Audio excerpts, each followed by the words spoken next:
తండ్రి దగ్గర యేసు ప్రభు గురించి మీకు చెప్పాలంటే ఎంత నమ్మకస్తుడంటే, ఇదిగో యేసు ఇట్రా అంటే వాళ్ళ నాన్న యోసేపు చెక్క చేసి, చెక్కతోటి ఒక చైర్ చేసి, ఇదిగో ఈ చైర్ తీసుకెళ్లి పలానోళ్ళకి ఇచ్చిరాపో. యోసేపు ఏం పని చేస్తాడు?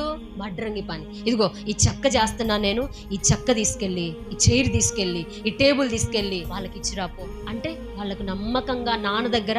ఇప్పుడు మీ ఇంట్లో మీరు నమ్మకస్తులుగా ఉన్నారా? యేసు ప్రభువు భూలోకంలోకి వచ్చినప్పుడు దేవుని ఇంట్లో నరుల దగ్గర నమ్మకంగా ఉన్నాడంట.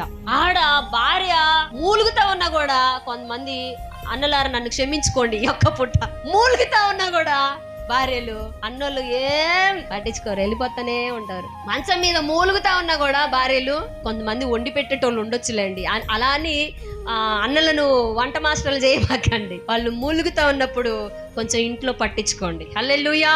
వాళ్ళు బాధలో ఉన్నప్పుడు వాళ్ళని అట్టే వదిలేసి దేవుని ఇంట్లో నమ్మకంగా ఉన్నట్టే నీ ఇంట్లో నువ్వు నమ్మకంగా ఉన్నావా? కుమారుడైన యేసు మనిషి దగ్గర నమ్మకంగా ఉన్నాడంట. మరి ఈరోజు అన్నలు మీ ఇంట్లో, మీ కుటుంబాలలో నమ్మకంగా ఉన్నారా? ఖచ్చితంగా నేను ఊడసను, నేను మగోండి కదూ, మనిల్లండి, కుమారుడైన యేసయ్య ఈ చైర్ పట్టుకోవడానికి ఆయన ఏమన్నా, ఈ చైర్ పట్టుకోవడానికి ఆయన ఏమన్నా మనిషా? పని చేయడానికి ఏమన్నా మనిషా? చైర్ పట్టుకొని పోతున్నాడు, ఆయన పనులు చేస్తున్నాడు, వాళ్ళ నాన్నకి సహాయకరంగా ఉన్నాడు. మన ఇంట్లో పనులు మనం చేసుకోవచ్చు. అలాగని అన్నోళ్ళని పని చెప్పి మీరు స్టైల్గా రెడీ అయి తిరగబాకండి అమ్మా. వాళ్ళు బాగలేనప్పుడు కొంచెం మిమ్మల్ని పట్టించుకోవాలి. హల్లెలూయా.